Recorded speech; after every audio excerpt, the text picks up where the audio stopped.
Boys, are you tired of FIFA 21? Because I know I am, and well, we're going to be playing nostalgic FIFA videos every other day at 8 PM in the next couple of weeks to relive the moments, the soundtrack, the no sweaty foot champions, and well, when gold cards we packed actually wasn't just going straight into an SBC as fodder. The absolute glory days. Episode 1, FIFA 14. Yes boys, I hope you're all well. Welcome to episode 1 of this massive nostalgia trip we're going to be taking over the next 2 weeks. We're starting off today with probably the most iconic FIFA 14. Now we're going to be talking about the soundtrack, trade offers, about like special cards. Like nowadays, you come against a full special card team a couple of months into the game. Back then in FIFA 14, you'd be 3-4 months in, and people would still be rocking full gold card teams, which in my opinion was a lot more better. Also, we're talking about wages, which is absolutely massive. Not even just like we're in the FIFA community, but you come home from school, instead of playing division rivals or foot champions, so 30 games, 40 games a weekend, you would actually just play your mates. 100k wager, whoever won got 100k, and then obviously at the end of it, whoever lost obviously said double or nothing, and then that same person would then go on to lose 200,000 coins. And we're also going to be talking about the World Cup game mode, which this is FIFA 14, so obviously at the same time this game was out, the 2014 World Cup was taking place, which was again mental. Honestly, FIFA 14, what a time to be alive. Okay, so starting off with the soundtrack. Now, in my opinion, the soundtracks most years tend to get pretty much just tend to get worse. Like this soundtrack, this FIFA, I'll be honest with you, I mean, one, as a creator, obviously all these songs have copyright on them, so I can't have the soundtrack on and then record gameplay or record menu content, because obviously whilst I'm recording, if you'll have these songs in the background, so when I upload it to YouTube, I will get copyright claims. So one, I don't nowadays listen to the soundtrack as much. However, I have looked at it, and I do have it on. If I'm on my second account from the advanced SBCs, I will have it on. And to be honest with you, it's a load of trash. There's probably 2-3 good songs. I'm trying to think. It might be called. Is it called Heat Waves from FIFA 21? I'll put this song on screen right now. That's an absolute banger. Other than that and 1 or 2 other songs, to be honest with you, this FIFA, it's just pretty meh. Whereas on FIFA 14, we have some absolute bangers like these. The likes of Hit It by American Authors, Running by David Dallas, we've got Here, I'm With You, Dreaming, Hearts Like Ours, Don't Forget Who You Are from Miles Kane, absolute banger. That's actually on my playlist as it is now. Love Me Again from John Newman, what a classic.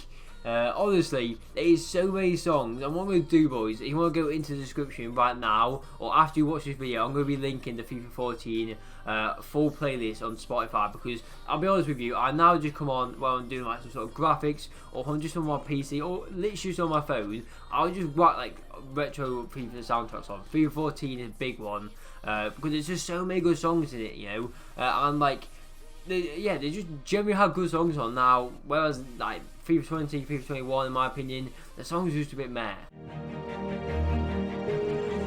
Okay, so next we're going to be talking about trade offers. Now, trade offers, if you wasn't around during FIFA 14 now, if you are watching this video, I suspect you probably was. Now, trade offers, I've got to bear in mind, this was FIFA 14, so I believe at the time I was like 11 years old.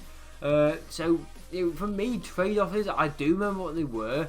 I mean, to be honest with you, it's just basically when you do wages, which is pretty much useful. You get you list a Benteke on the market, and you'd hope someone will give you a Messi in return. That obviously never happened, but it just kind of played in with the wages part, and I guess it's just kind of cool. I remember one thing that I did was I got my mate to send me over I think it was an inform Lukaku back when he was at Everton, and maybe inform Benteke it was. And I got to use him for a wager. So I got my mate to send me over his good, basically 300-400k cards for me to use in a wager against my friend. So it's just simple stuff like that. You'll be able to transfer cards from one account to the other, or from one mate to your account. Which is a pretty cool concept to have.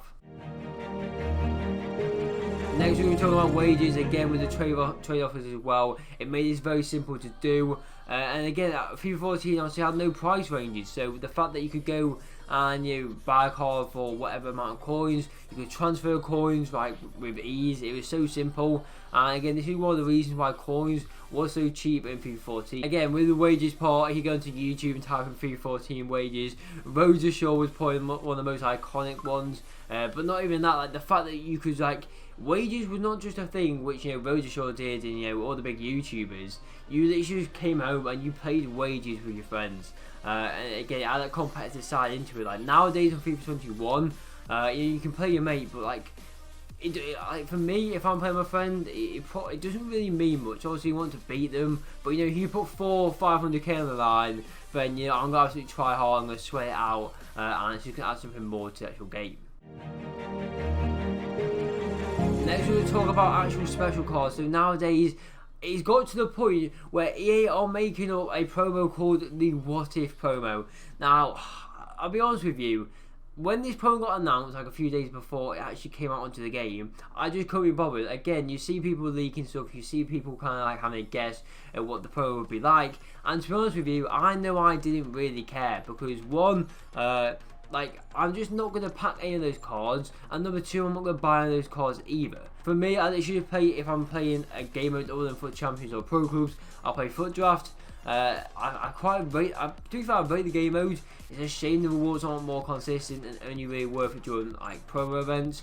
But still, online draft for me is probably my favourite game mode behind Pro Clubs. But yeah, I was saying FIFA 14, you know, I'm going to put some, I think, to be honest with you, off the top of my head, I can't remember too many promos. And again, whenever you went into like an online division game, because you got to remember, it wasn't division rivals where, you know, you didn't get promoted based on your skill points.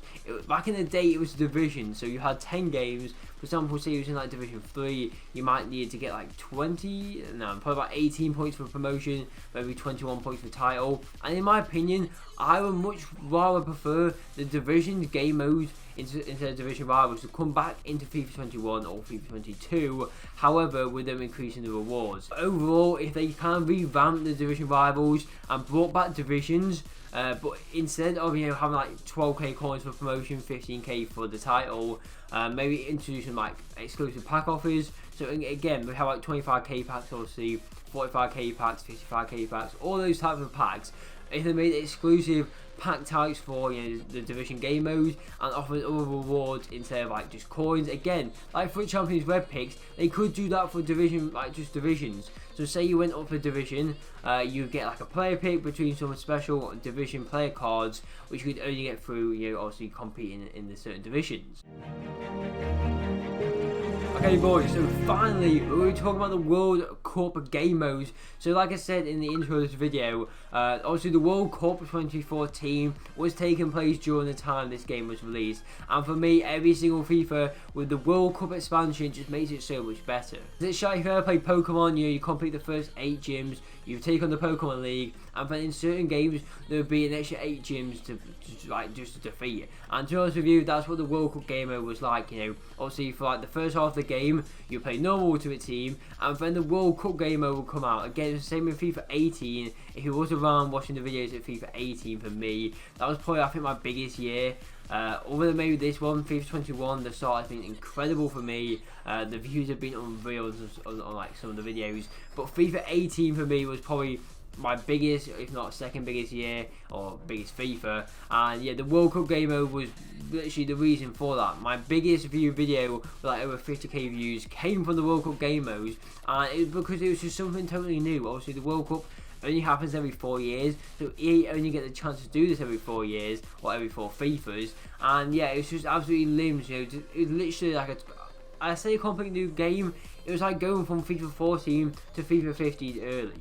However, instead of, you know, going straight from FIFA 14 to FIFA 15 and starting again, you know, it was kind of varied up. Obviously, I think there was no transfer market, if I remember rightly. There's like a single player offline tournament where you take on like basically like the World Cup. You basically, your ultimate team on the World Cup game mode acted like a nation, and you take on other nations and you try and basically win the World Cup. There's also an online version of this where it's essentially the World Cup. However, like everyone had a nation, but your nation was your FUT Ultimate Team, if that makes any sense. So instead of Brazil versus England, for example, in the round 16, it would be Inter Milan versus Barcelona. Not Barcelona, Barcelona. That is probably, I should probably be saying that. But to be fair, it have been clamping down on people using, you know, these kind of funny Ultimate Team names. But you get the point. It was club versus club instead of Brazil versus England. And having both a single player and online game mode of this, basically it was just limbs, because, you know, he was a shitter. If he was like the equivalent of like a Silver 2, Silver 1 player back in the day, you could just be chilling on the offline mode, grinding, you know, just getting some free pants, getting some free coins, having your time of your life, watching the World Cup, playing the World Cup game mode, and, you know, you'd be winning games even though you was really bad at the game. Whereas other people who was maybe a bit better, and you could play the online game mode, get slightly better rewards, and, you know, it was just fun for basically every single like skill player, every single skill based player on the game. Okay, so they're the main elements I'm going to talk about in this video, about what makes FIFA 14 such an iconic FIFA. And again, if you think about where we are now in FIFA 21, a lot of those things, you know, you just see so far away. But let me know down in the comment section what your favourite part of FIFA 14 was, and if there's anything which I should have mentioned, which I didn't mention. And again, I might make some more FIFA 14 nostalgic videos, not as in depth as this one, but more just like the memories of FIFA 14. So some iconic clips, some iconic packs from YouTubers. I might also try and like sort some gameplay, sort some like actual raw footage, and kind of just like commentate over it, and kind of give you guys a full nostalgia trip with some more like actual full-on gameplay rather than just talk about the things that happened.